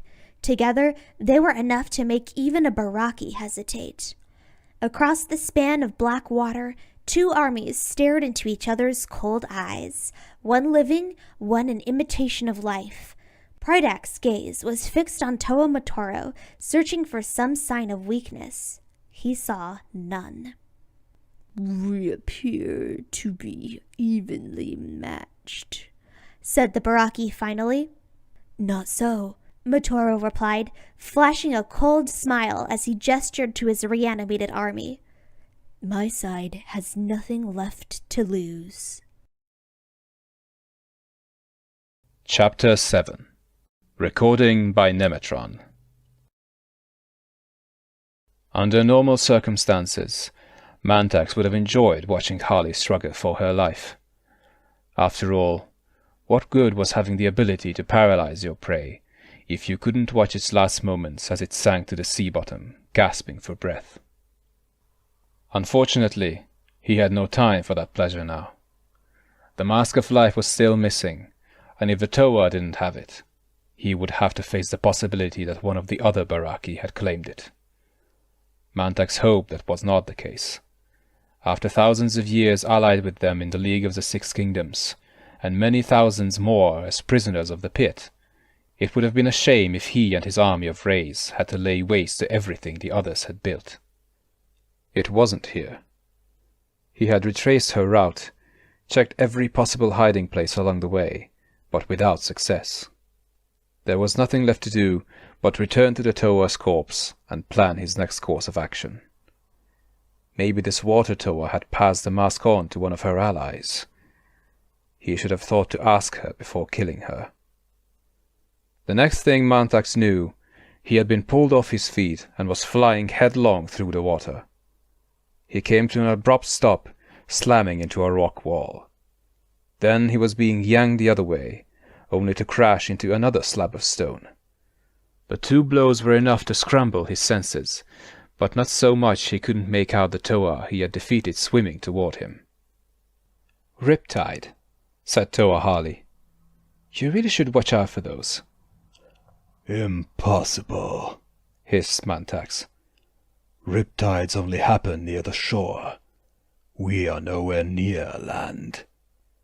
"Nothing is impossible," said Harley. "I learned the ways of water from Turaga no Kama and Toa Gali Nuva. The ocean shelters me, heals me, and obeys me." Mantax felt another current taking hold of him. This time he dug his pincer into the rocks so he could not be moved. Then speak, Toa. A Barraki knows when to fight and when to listen. "Why did you attack me?" How did you survive? "There are beasts of the sea immune to any venom, and I am as well if I choose," Harley answered. She added a silent thanks to her Kanohi mask, whose ability to grant her the powers of various ocean creatures had saved her. I want the Mask of Life, said Mantax. I thought you had it. And I thought you did, said Harley. While we are fighting, whoever does have it will be escaping with it. Your friends? No, Harley said, shaking her head. Yours. Mantax regarded her coldly. As a rule, he had no use for Toa. They were too conscience-bound to be ruthless, and always so quick to oppose the plans of their betters. But one thing about them he believed to be true. Toa were not liars. And if this water Toa was telling the truth... I have no friends, said Mantax. Only enemies I haven't killed yet. Nuparu, wake up! Go away, muttered the Toa of Earth. I don't want to go to work today. There's a spare boxer vehicle over there if you want one. Nuparu, you coaly head! You're dreaming, said Huki, smacking his fellow Toa in the mask. And if you don't wake up quick, you might not wake up at all. Nuparu's eyes flashed to life. He looked around to see he was lying at the bottom of an underwater trench.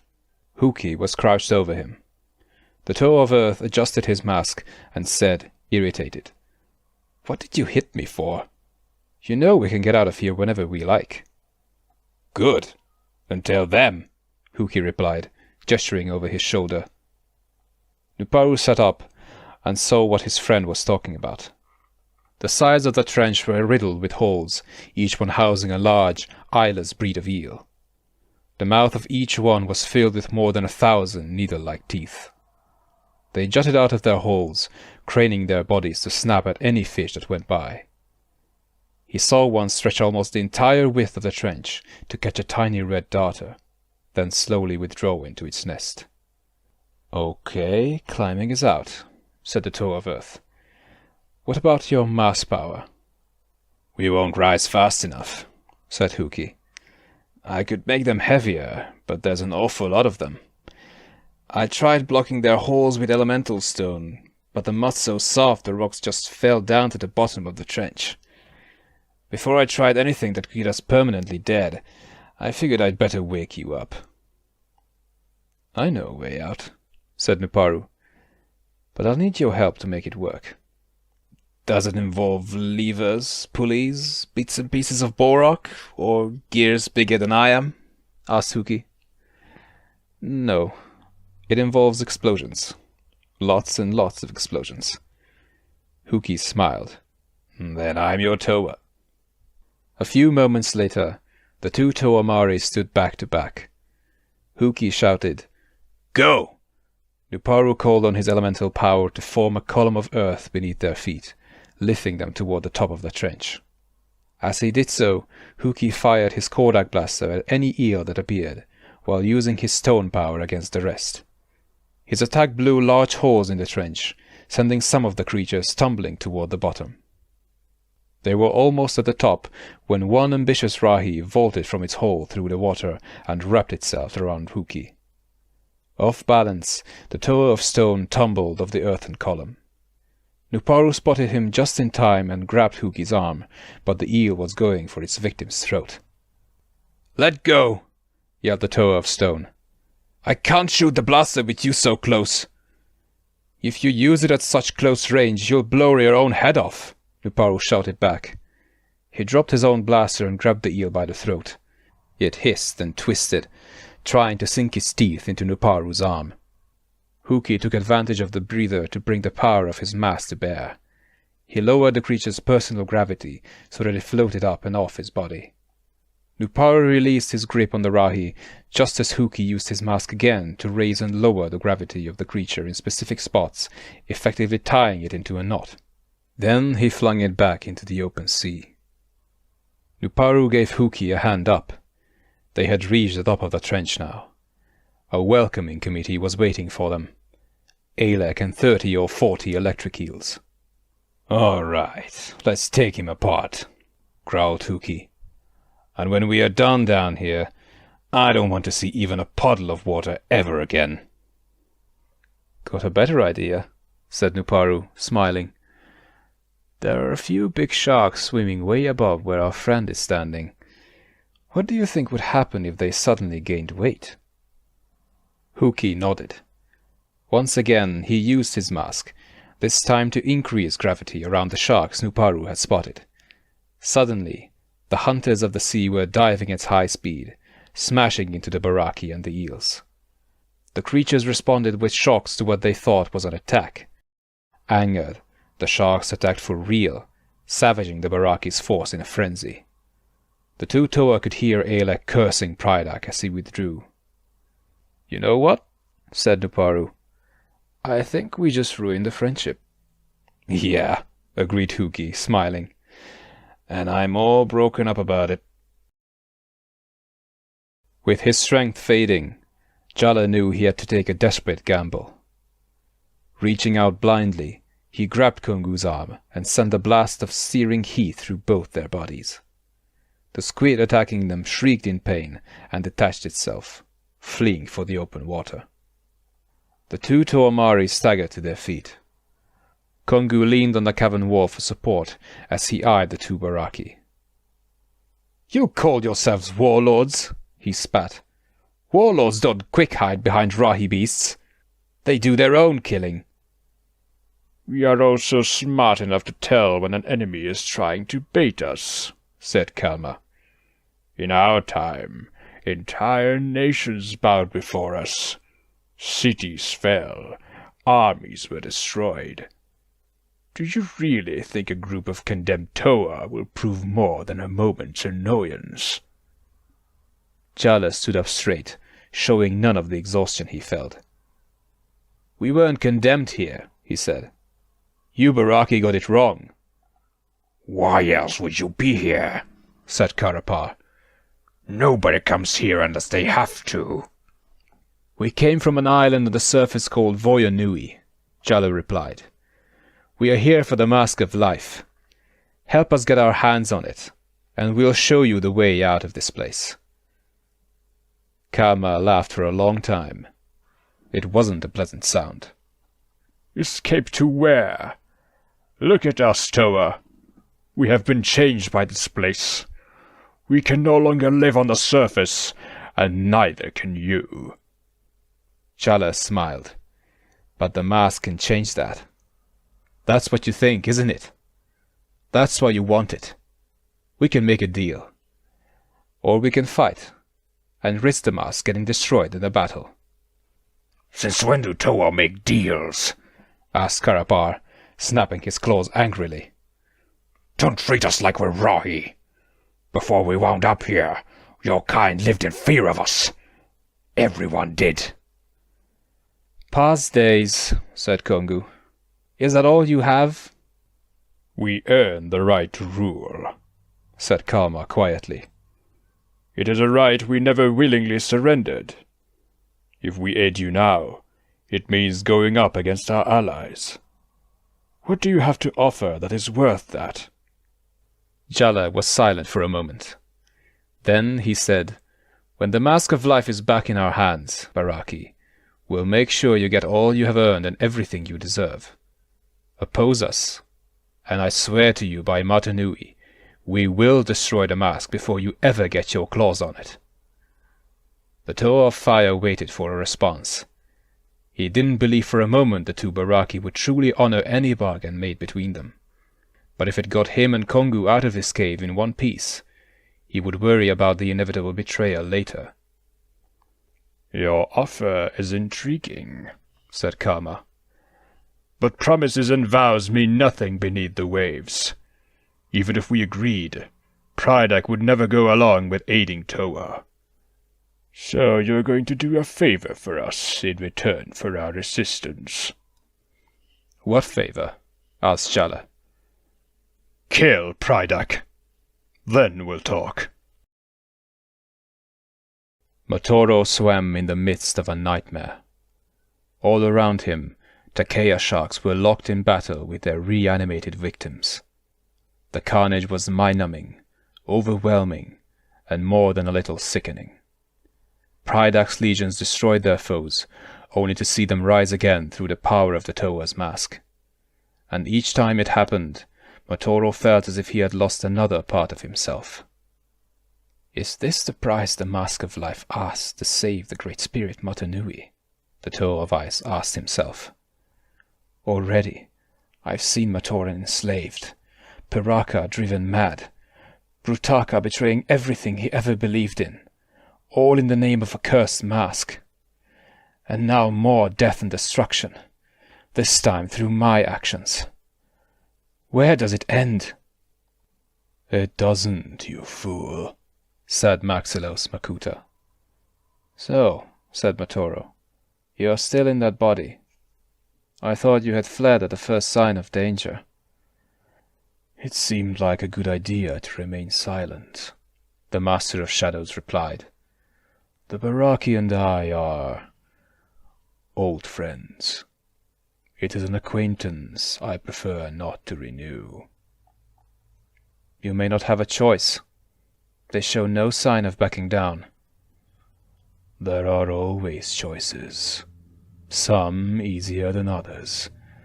The Barraki made theirs 80,000 years ago when they decided to challenge Mahri Nui. Now they are living with the consequences. Just like you? Makuta laughed through the mouth of Maxilos. Yes, I made my choices too. But it is not I who will have to face the consequences of them. It's you and your kind, Toa. You have not yet begun to pay the price demanded of you. There was a sudden movement on the right flank as a school of Takea sharks slammed into Matoro's forces. His ranks were shattered by the ferocity of the attack, and the sharks shot forward before the Toa could reanimate his soldiers again. Prydak was no novice when it came to battle. He had studied Matoro's tactics and realized the key to victory was shock and speed. The Toa of Ice used his elemental power to freeze as many of the attackers as he could, but more moved in to replace them. You could help, Matoro snapped at Maxilos. You keep saying you want me to win. Choices, little Toa, said Maxilos. It all comes down to choices. Unless I am mistaken, the Barraki called Epilogue has made a very bad one for himself, and a very good one for us. Now Matoro could see what Maxilos was referring to. Hundreds of thousands of eels were swimming toward the battle from the west. But when the creatures arrived, they didn't join with the sharks who attacked the Toa's forces. Instead, they mobbed the Takea, overcoming the sharks with sheer numbers and scattering the schools. Within a matter of moments, the backbone of Prydak's attack was broken, destroyed by his own allies' army. "What's going on?" asked Matoro. "I thought all the Barraki were on the same side." "Throw a group of your enemies into the vilest prison imaginable, and they will forge a stronger bond, for they are all sharing the same misery," Maxillos replied. "But offer even the glimpse of a means of escape, and they will tear each other to shreds, scrambling for the exit." Matoro said nothing. What was going on before his eyes was worse than anything he could imagine. It was the full fury of nature unleashed, yet it was not natural at all. These creatures were fighting and dying for no other reason than that two Barraki and the Toa wanted them to. "Consider yourself lucky," said Maxillos. "It's not every day one gets to see a war begin." Chapter 8. Hours later, the Toa Mari regrouped at the sunken city. Jaller and Kungu seemed a little the worse for wear after their experience with the squid. Harley was absent, something that had all her partners worried. Mahri Nui was on full alert. Matoran aqua hunters had reported that the sea had gone mad. Sharks were at war with eels. Keras crabs and squid were mysteriously absent from the waters, and there were unconfirmed reports of attacks by rays on anything that moved. Any creatures unlucky enough to get caught in the middle of one of the battles were killed by the combatants and then ignored. The safe hour, that period of time when no predators stalked the seas, was no more. "What have you done?" demanded Daphilak. "We have ever lost 2 of our herders and half a dozen Hydruka in the last 6 hours. The battles come closer to the borders of Mahri Nui every moment. Is this how you protect us?" Huki shrugged. "Turning them against each other seemed like a good idea. Who knew they would be so good at destroying each other?" "It was a good idea," said Jala. "Remember, we still need to find the mask. If the Barraki's armies tear each other to pieces, that buys us time to search." "Is this what we have become?" asked Kungu. "Sacrificing Matoran lives, Rahi lives, just so we can quick finish our mission? Harley could be dead, for all we know, and all you care about—" "Don't. Just don't," said Matoro.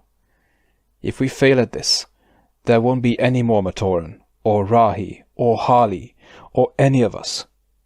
None of us are happy about what's been done," he added, glancing at Maxillos.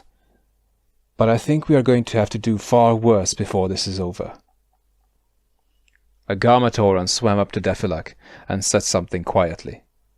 Daphilak nodded and turned to the Toa. "It's now a fact," he said. "The rays are on the move, heading straight for Mahri Nui, and they are being led by your Toa Harley." Nocturne had been walking for how long? Hours? Days?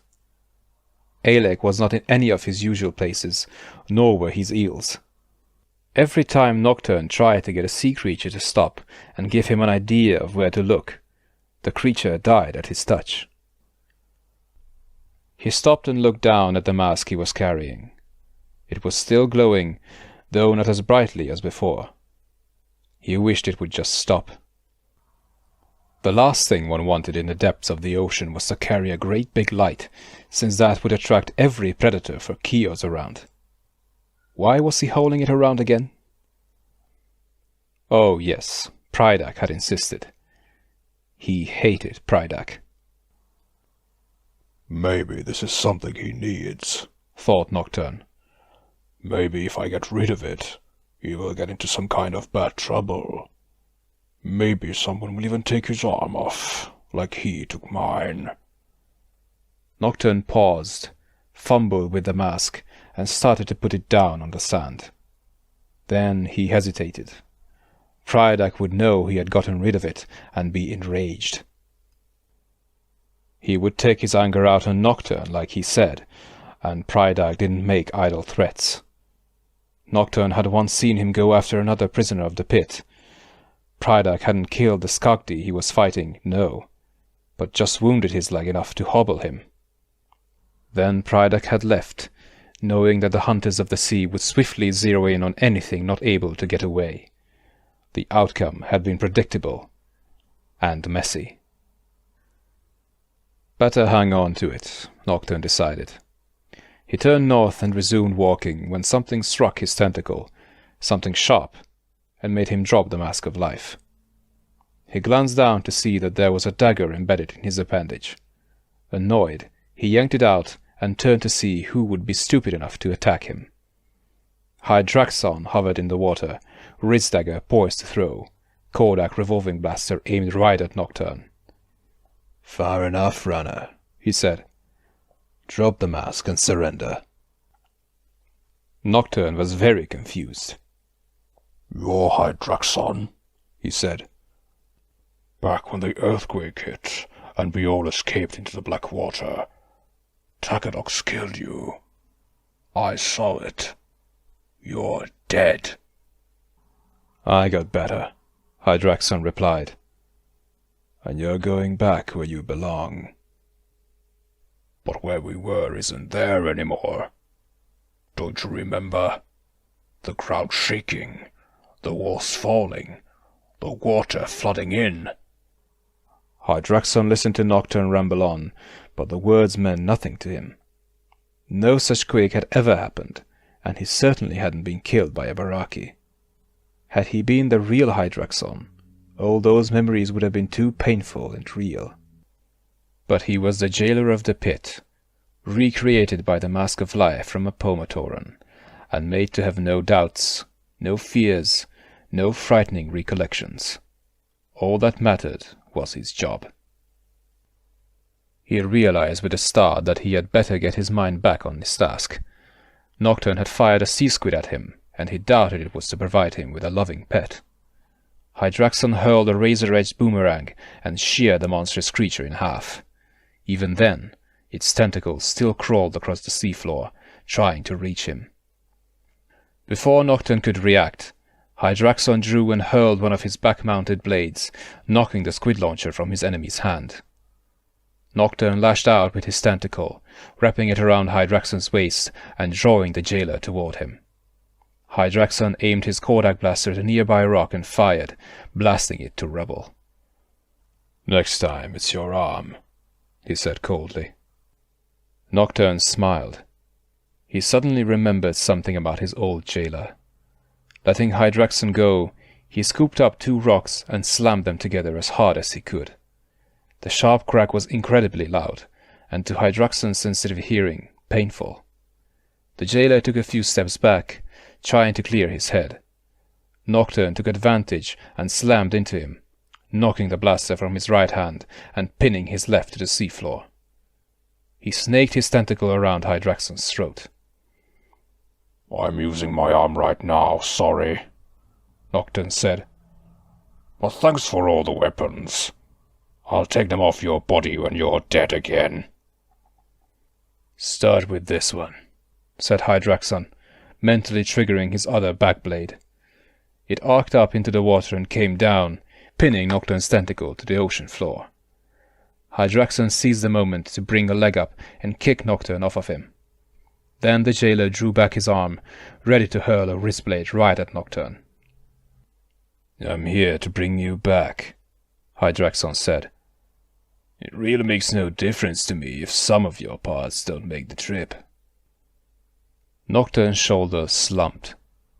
Keeping an eye on his captive, Hydraxon stepped around him and picked up the glowing Kanohi mask. The part of him that was the jailer of the pit knew this mask must be important if the Barraki wanted it, and it should probably be kept safe and away from them. But a smaller part of him, the remnants of Dekar's consciousness, remembered this mask as something dangerous and destructive. In the wrong hands, the Mask of Life was a potentially devastating weapon. One glance at it showed it was already in the process of destroying itself. The best way to ensure it would never pose a threat would be to help it on its way. Hydraxon gently placed the mask of life on the ocean floor. Then he took careful aim with his Kodak blaster and fired. "What if we can't find the mask of life in time?" Matoro said. He was swimming alongside Maxilos Makuta, heading for the last reported sighting of Mantax's army and Toa Hali. The other Tuamari were spread out around them, too far away to hear. "Ah, if only all Toa had words like can't in their vocabulary," said Maxilos. "My path in life would have been much easier. I thought your kind thrived on being optimistic to the point of insanity." "I just asked a question," Matoro snapped. "To which you know the answer. If Mahri Nui dies, the universe that you and I and all your little Matoran friends know will be no more. Jala will lose his chance to live up to the legacy of Likan, Vakama, Tahu, and all those other lukewarm Toa of fire. Huki will never see his friend Maku again. And you will know that in Turaga Nuju's last moments, he branded you a failure." When Matoro did not reply, Maxilos continued. "When this is all over, I really must retrieve my Kanohi mask of shadows. Those idiot Barraki let it fall into the sea near Mahri Nui. Most think it just allows me to spread physical darkness, or breed a little rage here and there, but it's much more than that. My Kanohi lets me see the darkness inside everyone, all the nasty little things they hide in the shadows of their spirit. I miss that. Of course, I hardly need it with you, Matoro. Yours are practically written on your mask." Matoro looked over his shoulder at Maxilos. "Let me tell you something. If the universe ends, if everyone and everything is going to die, I'm going to make sure you die first." Maxilos laughed. "You wouldn't want that. After all, if anything happens to me, you will never know what to do with the Mask of Life when you get it. When, Toa, not if. I have no intention of letting you fail." "He's bluffing," thought Matoro. "He doesn't have any more idea what to do with the mask than we do. He just wants to make sure I don't try freezing him solid from the inside out." "If you know so much, then tell me. If we get the Mask of Life from the Barraki, then what?" asked the Toe of Ice. "I would think it would be obvious," Maxilos said impatiently. "All must be as it was for Mahri Nui to be healed. That means Voya Nui cannot remain floating above us like some discarded Matoran tool. Once the mask is in your hands, you will need to destroy the stone cord linking Voya Nui to Mahri Nui, the cord you passed through to reach this place." "And then?" "Pessimistic and dense. You truly set a new standard for Toa," Maxilos replied sharply. "Then Voya Nui will return to where it came from. Of course, anyone living on it will be killed in the process, and Mahri Nui will be completely destroyed, along with its occupants. Acceptable losses to save the universe, wouldn't you agree?" Seeing Matoro's grim expression, the Master of Shadows patted him on the back. "Cheer up, little Toa. When all is said and done, and 2 islands worth of Matoran are dead, your name will live in history, right alongside mine." Epilogue. Narrated by John Whinfield. Far to the north, 6 other heroes were facing troubles of their own. At one time, these 6 Toa were known as Toa Mata, named for the great spirit Mahri Nui, whose welfare was their primary mission. Now they were Toa Nuva, transformed by fate into more powerful heroes. Right now, they were very confused heroes as well. "This is nuts," said Pohatu Nuva. "The action is back with Matoro and the rest, fighting to save Mahri Nui's life. And where are we? Trekking back to our old stomping grounds because some kook with an axe says we should." "Worse than that," added Kopaka Nuva, Toa of Ice. "Is what he wants us to do when we get there. How do we know we can trust this Axon character? What if this is all a trick?" Tahu Nuva, leader of the team, wished there was not so much truth in what Kopaka said. After being freed from their imprisonment on the island of Voya Nui, the Toa Nuva had fully intended to join with the Toa Inika in their quest for the Mask of Life.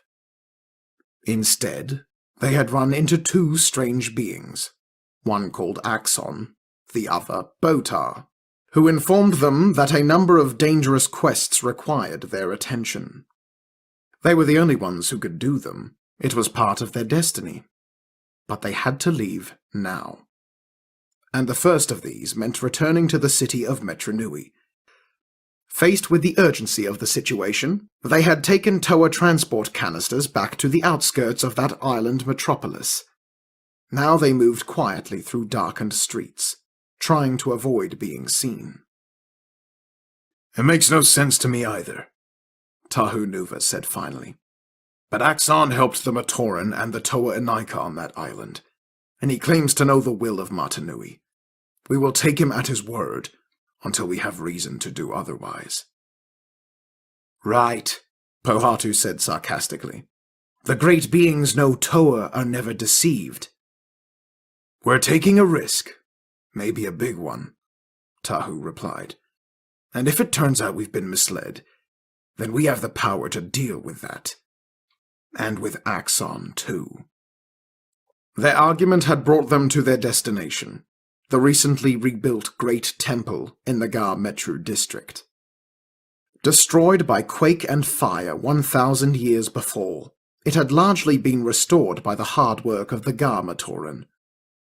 It was filled with some of the most ancient and valuable artifacts known to the villagers, kept there, or hidden there, for safekeeping. Tonight would test whether one such artifact was safe from the Toa. "Can't we just go to the Turaga and ask for what we need?" said Gali Nuva.